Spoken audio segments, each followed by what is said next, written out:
ஒரு பிகினிங் பீரியடில் சைபர் புல்லிங்னால தன்னோட பெரிய ஒரு சாதனை வந்து ஓவர் ஷேடோவான ஒரு வலி அந்த பொண்ணுக்கிட்ட தெரியுது. And it is really unfair. I'm really feeling very sorry for that girl. அவங்க என்னென்னலாம் கோத்ரூ பண்ணியிருக்காங்களோ அதை நினச்சி எனக்கு ரொம்ப ரொம்ப ரொம்ப கஷ்டமாக இருக்குது. பிகாஸ் ஹாய் ஒரு யூபியோட டாப்பரை தான் வந்து டாப்பரே ஆயிருக்க வேண்டாம் அப்படின்னு நினைக்கிற அளவுக்கு வந்து சைபர் புல்லிங் வந்து ஒரு பொண்ணோட கான்பிடன்ஸை உடச்சி தூள் ஆக்கி விட்டுருக்கு.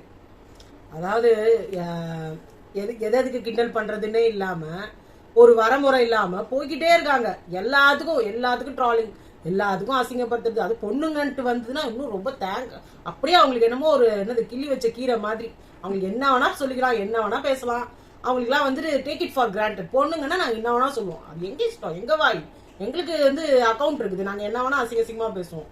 என்னங்க இது, ஒரு சின்ன குழந்தை அது வந்து லைஃப்ல நம்ம அதாவது எழுதுறாங்கல்ல ஒவ்வொருத்தரும் அவங்களோட சர்டிபிகேட்டை எடுத்து பார்த்துட்டு அந்த சர்டிபிகேட்டை எடுத்து போட்டோ புடிச்சு போட்டுட்டு அதுக்கப்புறமா நீங்க கமெண்ட் அடிங்க. போட்டோ புடிச்சு கூட நீங்க வந்து ரைட்ஸ் கிடையாது. இல்ல போட்டோ கூட போட வேணாம், நீங்க எடுத்து பாருங்க. உங்களுக்கு ஒன்று மனசாட்சின்னு ஒண்ணு இருக்குது இல்ல, அதை எடுத்து பாருங்க. நம்ம என்ன லட்சணத்துல இருக்கிறோம், நம்ம என்ன அழகு மட்டுமே வாழ்க்கை என்ன அப்படி அழகு. அப்படியே நீங்க வந்து எப்பேற்பட்ட ஐஸ்வர்யா ராயாவே இருந்தாலும் அவங்க ஒரு ஸ்டேஜுக்கு மேல அவங்களோட அழகு போயிடும். ஆனா படிப்புன்றது வந்து என்ன பண்ணாலும் போகாது. அதுதான் திருவள்ளுவர் எழுதி வச்சிருக்காரு, நீ வந்து கடலாலையும் போகாது, ஒரு தீயாலையும் போகாது. ஆனா படிப்புன்றது வந்து உனக்கு என்னைக்குமே நினைச்சு நிற்கும். அதை யாராலையும் எதாலையும் ஒரு தீயோ ஒரு கடலோ ஒரு எந்த ஒரு சக்தியுமே உங்ககிட்ட இருந்து பிரிக்கவே முடியாதுன்னு சொல்லியிருக்காங்க. அப்பேற்பட்ட ஒரு கல்வி அந்த பொண்ணு படிச்சு வாங்கின ஒரு பட்டம் சொல்ல முடியாது. 10th ஸ்டாண்டர்ட்ல ஒரு சென்னையில கூட இல்ல அவங்க ஸ்கூல்லயே கூட ஃபர்ஸ்ட் வர்றதுன்றது பெரிய விஷயம். ஏன்னா உங்க கூடவே அவ்வளவு ஒரு அட்லீஸ்ட் ஒரு 120 ஸ்டூடெண்ட்ஸ் உங்க கூட எழுதி இருப்பாங்க. அவங்களையும் மீறி நீங்க ஃபர்ஸ்ட் வர்றதுன்றதே பெருசு. அதையும் மீறி டிஸ்ட்ரிக்ட், சென்னை டிஸ்ட்ரிக்ட்டுக்கு அப்படின்னா இன்னும் பெருசு. எல்லாத்தையும் விட்டு ஒரு நார்த் சென்னை அப்படின்னு 5 லட்சம் பேர் குறைஞ்சபட்சம் ஒரு 5 லட்சத்துல இருந்து 7 லட்சம் பேர் எழுதுற ஒரு எக்ஸாம்ல அந்த பொண்ணு தமிழ்நாட்டுக்கு வந்து ஃபர்ஸ்ட் வந்ததை விட யூபில தமிழ்நாட்டை விட ஜாஸ்தி ஜனத்தொகை, பாப்புலேஷன் ஜாஸ்தி.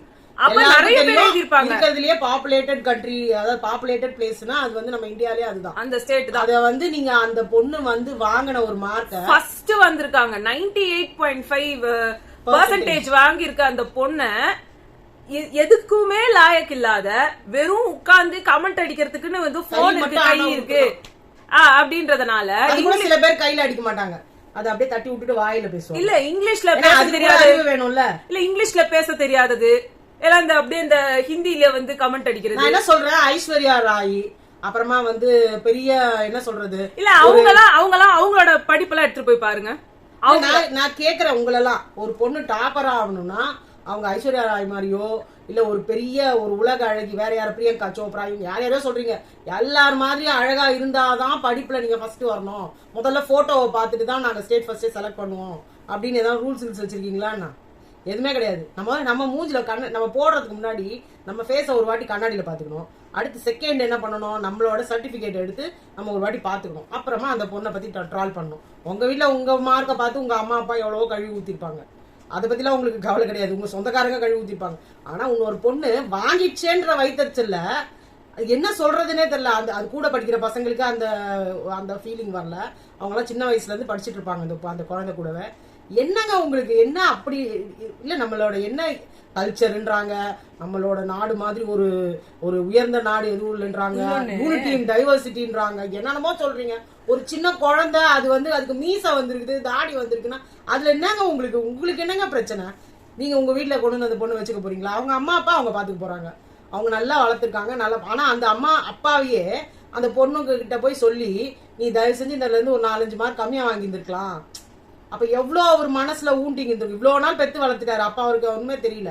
இல்ல அந்த பொண்ணே அப்புறமா ஃபீல் பண்ண ஆரம்பிச்சிச்சு, நான் இன்னும் ஒரு 2-3 மார்க் கம்மியா வாங்கியிருந்தேன்னா நான் ஃபேமஸே ஆயிருக்க மாட்டேன், யாரும் என் முகத்தையே பாத்துருக்க மாட்டாங்க, யாரும் என்ன ட்ரோலே பண்ணிருக்க மாட்டாங்க அப்படின்னு அந்த அளவுக்கு அந்த பொண்ணு பேசுதுன்னா அந்த அளவுக்கு அந்த பொண்ணுக்கு வூண்டா இருக்கு. சரி ஏதோ கமெண்ட் அடிக்கிற மூதேவிங்க உட்காந்து எங்கேயோ போன் இருக்குன்னு பண்ணுதுன்றது ஒரு பக்கம். இந்த நியூஸ் 18 இந்தியான்ற ஒரு சேனல்ல பூஜான்னு ஒரு ஆங்கர், அவங்க பெரிய உலக அழகின்னு அவங்களுக்கு கொஞ்சம் வந்து கிளாமர்ல வந்து கான்சென்ட்ரேட் பண்ணிருக்கலாம், கொஞ்சம் வந்து மேக்கப்ல கான்சென்ட்ரேட் பண்ணிருக்கலாம். இவங்க அந்த பொண்ணு பேரு பிராச்சி நிகம். இது பிராச்சியா இல்ல பிராச்சாவானே தெரியல, பையனா பொண்ணானே தெரியல. சரி யாரோ அங்க எழுதி போடுறாங்க அதெல்லாம் நீங்க படிக்கிறீங்கன்னு கூட வச்சுக்கோங்க. படிக்கிறதுக்கு கூட உங்களுக்கு ஒரு ஆண்டவன் அறிவை கொடுக்கல. அறிவை கொடுத்திருந்தா அந்த மாதிரி ஒரு பேச்சு இவ்வளவு பெரிய மீடியால நம்ம ஒரு வார்த்தையை யூஸ் பண்ணோம் எவ்வளவு தப்புன்றது தெரியும். அப்ப ஒரு வார்த்தை அதே வார்த்தையை உங்க மூஞ்ச பார்த்து யாராவது ஒருத்தவங்க கேட்டிருந்தாங்கன்னா உங்களுக்கு எவ்வளவு ஊண்டா இருக்கும். அந்த நீங்க அதை கேட்கறது இல்ல, அந்த பொண்ணு வீட்டுல போய் இதை பேசுறதும் ஒண்ணுதான், இந்த மாதிரி டிவில உட்காந்து பேசுறதும் இல்லம்மா. இப்ப இவங்க எல்லாமே உங்க மூஞ்சில இருக்கிற எல்லா குறைகளையும் மறைக்கிறதுக்கு தானே அந்த மேக்கப்ன்ற ஒரு விஷயத்த பண்ணிட்டு உட்கார்ந்துருக்கோம். அதுதாங்க உண்மையிலேயே இந்த மேக்கப்ன்ற ஒரு கலாச்சாரம் ஒண்ணு வந்துட்டு எல்லாரும் ஒண்ணும் பர்ஃபெக்ட் இல்லையே. மேக்கப்னு ஒண்ணு போடுறது அவங்களோட அழகா எலவேட் பண்றதுக்கு 24 மணி நேரமும் லூசுங்க தான் போட்டுக்கணும். அது எலவேட் பண்றது மட்டும் இல்ல, பல குறைகளை மறைக்கிறதுக்கும் தானே பண்றாங்க. இதே மீச வந்து தாடி வந்தவங்க எவ்வளவு பேர் இருக்காங்க, போய் லேசர் ட்ரீட்மெண்ட் பண்றாங்க, போய் அந்த ட்ரீட்மெண்ட் பண்றாங்க. இப்ப இருக்கிற டாப் ஹீரோயின்ஸ் எல்லாருமே வந்து நீங்க பிளாஸ்டிக் சர்ஜரி இல்ல ஒரு சாதா சீரியல் ஆர்டிஸ்ட்ல இருந்து வந்து லேசர் ட்ரீட்மெண்ட் பண்ணிட்டு உங்களோட எல்லா இதையும் ஒரேடியா எடுத்துருங்க எல்லா முடியும் அப்படின்றாங்க. அது எவ்வளவு அவங்களுக்கு ஆல்ரெடி அந்த வந்து ஒரு அசிங்கமா அவங்க ஃபீல் பண்றதால தானே எடுக்கிறாங்க. யாருங்க அப்படியே பர்ஃபெக்ட்டா இருக்கான்னு சொல்றீங்க? அவங்களுக்கும் பிளாஸ்டிக் ஃபேஸ் தாங்க, அவங்க ஒண்ணும் அப்படியே அவங்களோட ரியலிஸ்டிக் ஃபேஸ் கிடையாது. ஸ்ரீதேவி அவ்வளவு உலக என்ன சொல்றது அப்படி ஒரு அழகுன்னு பேசிட்டு அவங்க அம்மாவும் சொன்னாங்க. நாங்களே வந்து அவளை டாக்டர் கிட்ட கூட்டு போனோம் தான் இருந்தோம். இது ஒரு ஹார்மோனல் இம்பேலன்ஸ்ல நடக்கிறது தான், அது கரெக்ட் தான். சரி அவளை வந்து அவங்களுக்கு ஃபீல் ஆச்சுன்னா அவங்க டாக்டர் கிட்ட போய் காட்டலாம். பட் ஒன்னும் அவ்வளவு பெரிய தப்பு கிடையாது. அவங்க அம்மா வந்து நாங்க டாக்டர் கிட்ட காட்டுறதுக்கு முன்னாடி ரிசல்ட் வந்துருச்சு. எவ்வளவு ஒரு ஊண்டிங்கா அவங்க பேசுறாங்க. அது கேட்கறதுக்கே அந்த பொண்ணு மார்க் வாங்கினதை கூட அவங்களால அனுபவிக்க முடியல. அதை யாரும் பேச மாட்டேங்கிறாங்கல்ல, இததான் வந்து பேசிட்டு இருக்காங்க. இப்ப யோசிச்சு பாருங்க, உங்க வீட்லயே ஒரு பொண்ணு டாப்பர் ஆயிருக்கானா அது எப்பேற்பட்டது. ஒண்ணும் இல்ல, நீங்க இப்ப சொன்ன மாதிரி ஒரு கிளாஸ்ல டாப்பர் ஆனாலே மனசுல அவ்வளவு சந்தோஷம் இருக்கும். நம்ம ஒரு கிஃப்ட் பண்ணணும் அப்படின்னு நினைக்க முடியும். அந்த குழந்தைக்கு என்ன வேணுமோ அதெல்லாம் பண்ணணும்னு நினைப்போம். அது தவிர்த்து அந்த ஸ்கூல்ல தவிர்த்து டிஸ்ட்ரிக்ட்ல இப்படிலாம் போய் ஒரு ஸ்டேட்டுக்கே டாப்பர் ஆன பொண்ண அந்த சந்தோஷத்தை கூட அந்த பொண்ணு கிட்ட அனுபவிக்க விட மாட்டேங்கிறீங்க. நேத்து வந்து அர்ச்சனா இதுக்கே ஒரு வீடியோ போட்டிருந்தாங்க அவங்க ஸ்டோரியில. அந்த வீடியோல கூட அவங்க மென்ஷன் பண்ணியிருந்தாங்க, அதாவது ஒருத்தரோட சக்சஸ கூட ஓவர் ஷேடோ பண்ற அளவுக்கு வந்து இந்த ட்ரோலிங்ன்றது வந்து அந்த பொண்ணோட வாழ்க்கையை பாதிச்சிருக்கு. நம்ம சாதாரணமா ஒரு எக்ஸாம்ல வந்து 100 மார்க்கோ இல்ல ஏதோ ஒரு ஹையஸ்ட் மார்க் எடுத்துட்டோம்னா கூட உடனே போய் ஏதோ ஒரு ஸ்வீட் வாங்கிட்டு சாப்பிடுறதுல இருந்து எல்லாம் பண்ணுவோம். இது ஒரு இவ்ளோ பெரிய விஷயம். ஆனா அது ஒரு பெரிய விஷயமா ஏங்க நம்ம ஸ்டேட் டாப்பர் ஒரு காலத்துக்கு முன்னாடி வரைக்கும் தமிழ்நாடுல ஸ்டேட் டாப்பர்ஸ் சொல்லி வர்றவங்களுக்கு எல்லாம் அப்படியே போவாங்க. எல்லாம் போய் இந்த அவங்களுக்கு மாலைய போடுறதும் தூக்கி வச்சுக்கிறதும் இந்த இது கொஞ்ச காலமா தானே அந்த சிஸ்டம் இல்ல. ஆனா அந்த பொண்ணு அங்க வந்திருக்கான்றப்போ அந்த மாதிரி எந்த ஒரு இதையுமே அதால முடியல. எல்லா நியூஸ் சேனலும் வந்துட்டு மீசை இருக்கிற பொண்ணு, மீசை இருக்க பொண்ணு, என்ன மீசை இருக்க பொண்ணு, இது என்ன தப்பு என்ன இதுன்னு எனக்கு ஒண்ணுமே புரியல. ஏன் நீங்க அப்பர் லிப்னு சொல்லி ஒரு விஷயம் வந்து ரொம்ப எல்லாருமே காமனா பண்றீங்க. இந்த இது ஐப்ரோ த்ரெட்டிங் அப்பர் லிப்னு எல்லாருக்குமே இருக்குங்க. சில பேருக்கு இப்ப எனக்கு இருக்கு, இன்னும் நிறைய பேருக்கு அந்த மாதிரி இருக்கும். இது ஒரு குறையா? இது ஒரு பெரிய குறையா? எனக்கு ஒண்ணுமே புரியல. அதாவது ஒவ்வொருத்தருக்கும் எல்லாமே குறைதாங்க. மனுஷன் ஆண்டவன் நம்ம கொடுத்துருக்கிற பிறவில நம்ம கை கால் எல்லாம் ஊனம் இல்லாம நம்மளால பேச முடியுது, நம்மளால காது கேட்க முடியுது, கை 2 கையும் நம்மளுக்கு நல்லா இருக்கு, 2 காலும் நல்லா இருக்குன்னா இதுவே ஒரு பெரிய வரம். இதுக்கே நிறைய குறைபாடுகளோட இருக்கிறவங்க பாவம் ரொம்ப அனுபவிக்கிறாங்க. போதா குறைக்கு இதெல்லாம் ஒரு குறைன்னு சொல்லிட்டு பேசிட்டு இருக்கீங்க பாருங்க. இந்த பொண்ணு மனசுக்குள்ள ஊனமாவே ஆக்கிட்டீங்க நீங்க. அதுக்கு ஒரு ஊனமும் கிடையாது, நல்ல மூளை உள்ள பொண்ணு. ஆனா இப்ப அந்த பொண்ணு ஒரு ரிப்ளை வீடியோ கொடுத்திருக்கு. எனக்கு வந்து பாராட்டி எனக்காக பேசினாங்கல்ல, அதெல்லாம் எனக்கு ரொம்ப சந்தோஷம். எனக்கு ரொம்ப அவங்க மேல எனக்கு அவங்க பண்ணதுக்கெல்லாம் வந்து நான் அவங்க எல்லாம் ரொம்ப நன்றி தெரிவிச்சுக்கிறேன். என்ன வந்து ட்ரோல் பண்ணி நிறைய பேர் போயிட்டு இருக்கீங்க இல்லையா, நீங்க பாட்டு ஒரு பக்கம் பண்ணிட்டே இருக்கீங்க. இல்ல ட்ரோல்ல நீங்க அக்கறை செலுத்துங்க, நான் என்னோட படிப்புல அக்கறை செலுத்துறேன். நாங்க சரியான ஸ்லிப்பர் ஷாட் இப்படிதான் இருக்கணும். உண்மை அதுதான். அதுல போட்டவங்கல்ல எப்படி பார்த்தாலும் 80% நல்ல கமெண்ட்ஸ் தான் கொடுத்திருப்பாங்க, ஒரு 20% தான் கேவலம். இது நாங்களே ஃபீல் பண்ணிருக்கோம். அப்படி ஃபீல் பண்ணும்போது அதுல வரவங்களே சொல்லுவாங்க. இந்த நெகட்டிவ் கமெண்ட்ஸோட ரேஷியோ ஜாஸ்தி ஆகும்போது தான் இந்த நல்ல கமெண்ட்ஸ் எல்லாரும் போனாங்களே அந்த பொண்ணுக்கு போய் சப்போர்ட் பண்றதுக்கு. ஏன்னா ஒரு கட்டம் வரைக்கும் எல்லாருக்குமே முதல்ல எடுத்தோன்னே அந்த பொண்ணு வந்து மேல வந்துருச்சு அப்படின்னு ஃபர்ஸ்ட் எடுத்தோன்னு ஒண்ணு அவங்கள பாப்பாங்க, முதல்ல அவங்கள பாப்பாங்க, அவங்க ஸ்டேட் ஃபர்ஸ்ட் வரல இல்லையா, அவங்க வீட்டுல இருக்கிறவங்க யாரா பாப்பாங்க, இது கூட தான் படிச்சுது எங்க வாங்குச்சு அப்படின்னு சொல்லிட்டு போயிடுவாங்க. ஒன்ஸ் அந்த ட்ரோலிங் எல்லாம் நடக்குது அப்படின்னு பாத்துட்டதுக்கு அப்புறமா சப்போர்ட்டுக்கு வந்தாங்க. இப்ப அர்ச்சனா வந்து பேசினதும் வந்து அவங்களுக்கு சப்போர்ட்டா வந்து பேசினாங்க. அதுக்கு காரணமும் என்ன, அவங்கள ஒரு காலத்துல அந்த மாதிரி எல்லாரும் ட்ரோல் பண்ணிருந்தாங்கன்னு அவங்களே வெளிப்படையா சொல்லிருக்காங்க. நாங்க இப்ப பேசுறதுமே வந்து எங்களையுமே ட்ரோல் பண்ணிருக்காங்க. சோ இந்த ட்ரோலிங்ன்றது அது லேடிஸ்ன்னு வந்துட்டாலே ஏதாவது ஒண்ணு போட்டு அதுக்கு ஜென்ஸ்க்கு ட்ரோலிங் இல்லன்னு சொல்லல, லேடிஸோட ரேஷியோ ஜாஸ்தி, சைபர் புல்லிங்ல ரேஷியோ ஜாஸ்தி.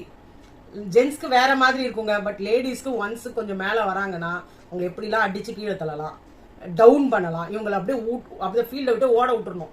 ஏன் ஒரு மேனேஜர் இருக்காருன்னு வச்சுக்கோங்களேன், ஒரு பெரிய கம்பெனி இருக்குன்னா அதுல ஒரு ஜென்ஸ் வந்து மேனேஜரா இருந்தா அதுல 100 பொம்பளைங்க கீழே வேலை பார்ப்பாங்க. பட் ஒரு லேடி வந்து பிக் பாஸா வந்துட்டாங்கன்னா எந்த ஆம்பளைங்களாலையுமே தாமிக்க முடியாது. ஏதாவது ஒண்ணு சொல்லுவோம், எடுத்த உடனே என்ன சொல்லுவாங்க, அவ கேரக்டர் சரியில்லை, அவ இப்படிலாம் வாங்கலடா போஸ்டிங், உனக்கு தெரியாது.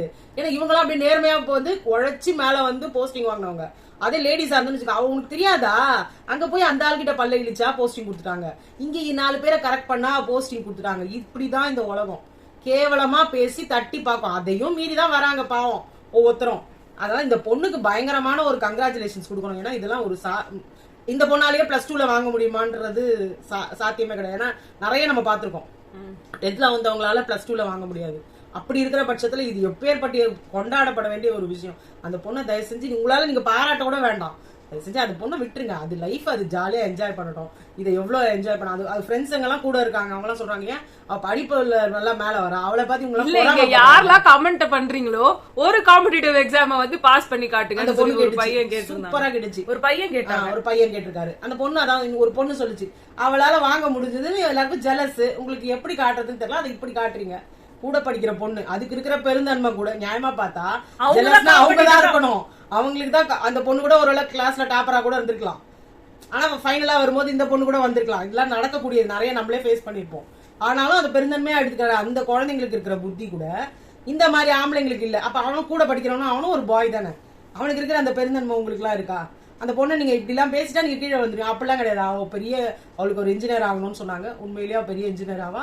அவள் லைஃப்ல ஷைன் பண்ணிட்டு போ. நீங்க அடுத்து அவளுக்குன்னா உட்காந்து நம்ம யாருக்கு என்ன கமெண்ட் போடலாம், என்ன அசிங்கமான வேர்ட்ஸ் இப்போ உலகத்துல புதுசா ட்ரெண்ட் ஆயிட்டு இருக்கு, இப்படிதான் நீங்க எல்லாம் வாழ போறீங்க. இதெல்லாம் யாரும் மாற்ற முடியாது, மாற்றம் ஒன்றே மாறாதுன்ற மாதிரி இல்ல. இதே மாதிரி யூபில வர இந்த டாப்பருங்க, அங்க பீகார்ல இன்னொன்னு வந்து ரிங்கின்னு ரிங்கி சம்திங்னு ஒரு டாப்பர் இருந்தாங்க. அதை ட்ரால் பண்ணீங்க, அது நியாயமான வார்த்தை.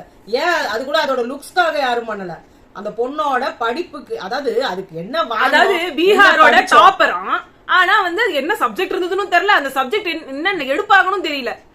என்னெல்லாம் உங்களுக்கு சப்ஜெக்ட் இருக்குன்னா மூஜிக்கு புரோடிகல் சயின்ஸ். புரோடிகல் சயின்ஸ்னா என்னன்னு கேட்டா சாப்பாடு செய்யறதுக்குன்னு ஒரு சப்ஜெக்ட். பொலிட்டிக்கல் சயின்ஸ் சொல்லுதுங்க அந்த பொண்ணு. பொலிட்டிக்கல் சயின்ஸ்ல ஹோம் சயின்ஸ் சொல்லுது. அந்த என்ன செஞ்சாங்க, அதுல என்ன சொல்லி கொடுப்பாங்கன்னு கேட்டா அந்த பொண்ணு சொல்லுது சாப்பாடு செய்யறதுக்கு சொல்லி கொடுப்பாங்களாம். என்ன இது இந்த கொடுமை. அதே மாதிரி ஒரு ஆளை பார்த்தா அவர் எங்கன்னா ஒரு 35 வயசு ஆம்பளை மாதிரி இருக்காரு, அவர் +2ல டாப்பராம். அது +2ல டாப்பர் ஆனார்ல, மியூசிக்ல டாப்பர் ஆயிருக்காரு. சரி மியூசிக்ல ஒரு பாட்டு பாடுங்கன்னா தெரியல. இதுதான் வந்து பாட்டு கூட பாடுங்கன்னு கேட்டு பார்த்தாங்க, எனக்கு தொண்டை சரியில்லைன்றாரு. ஒரு சினிமா பாட்டு ஒரு 2 லைன் பாடுங்க அப்படின்னாங்க. இவங்களெல்லாம் ட்ரால் பண்றீங்களா, அது கரெக்ட். ஏன்னா இதுக்காகவே வந்து காசை கொடுத்து ஒரு விஷயத்த தப்பா வந்து பண்றாங்க.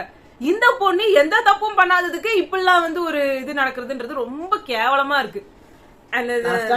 அந்த பொண்ணு பாட்டுக்கு அது படிச்சுட்டு மேல அந்த பொண்ணு உங்களை கண்டுக்க போறது கிடையாது. ஆனா இந்த மாதிரி பண்ணிட்டு அடுத்து இன்னும் எத்தனையோ பேரோட லைஃப் கெடுக்கிறதுக்கு இருக்கிறாங்க இவங்க எல்லாம். நீங்க எல்லாம் கடைசியில என்ன சாதிக்க போறீங்க? அப்புறமா இதே கும்பல் தான் கடைசியில கேட்கும், கடவுள் என்ன மட்டும் வந்து தண்டிக்கிறார், நான் என்ன பண்ண வாழ்க்கையில என்னால மேல வரவே முடியல. நீ மேல வர்றதுக்கு உண்டான எந்த முயற்சியும் எடுக்காம உட்காந்துட்டு ஊர்ல இருக்கிற யார் யார் பொண்ணுங்க யார் யார் கேவலப்படுத்தலாம், யார் யார் அசிங்கப்படுத்தலாம், யார் யாரை துன்பப்படுத்தலாம், இப்படி உட்காந்துட்டு நீங்க போட்டுட்டு இருந்தீங்கன்னா ஒண்ணுமே பண்ண முடியாது. வை மீ அப்படின்னு கேட்டுனே இருக்கீங்களா? உங்களை தான் வந்து எல்லாருமே ட்ரால் பண்ணி ஆகணும். உங்களோட லைஃப் இப்படிதான் இருக்கும். இப்படியே இந்த மாதிரி போடுற அசிங்கமா கமெண்ட் போடுற ஆளுங்களை பத்தி நாங்க இப்ப பேசிட்டு இருக்கோம். உடனே எல்லாரும் வந்துடாதீங்க, நீங்க என்ன யோக்கியமா, நீங்க என்ன பண்ணுவோம் அப்படின்னு நீங்க உடனே ஆரம்பிச்சிடாதீங்க. ஒண்ணும் இல்ல, அர்ச்சனாக்கே போட்டிருக்காங்க. அர்ச்சனா கீழே என்ன தெரியுமா போட்டிருக்காங்க, அவங்க போட்டிருக்காங்க, நீ ரொம்ப யோக்கியமா, நீ எல்லாரையும் கமெண்ட் அடி எல்லாரையும் பத்தியும் தப்பு தப்பா பேசி எல்லார் வாழ்க்கைக்கு எடுத்தவ தானே நீ. இப்படிதான் பேச ஆரம்பிச்சிட்டாங்க. எப்ப முடிஞ்சது பிக் பாஸ்? இன்னும் எங்களெல்லாம் கேக்குறீங்க பிக் பாஸ் விட்டு நீங்களாம் வர மாட்டாங்களா? எப்பயோ விட்டுட்டு அடுத்த வேலையை பார்க்க ஆரம்பிச்சாச்சு. இன்னமும் உட்காந்துக்கிட்டு நீ தானே நீ தானே அப்படி பேசி அத்தனை பேரோட வாழ்க்கையை கெடுத்த அப்படின்னு உட்காந்து பேசிட்டு இருக்கிற ஜனங்களெல்லாம் பத்தி என்ன சொல்றது? ஒண்ணும் இல்ல, நோ கமெண்ட், சிம்பிளி. சரி, ஓகே, இதுதான் நாங்க வந்து சொல்லணும்னு நினைச்சோம். உங்களை நாங்க அடுத்த வீடியோல சந்திக்கிறோம். பை.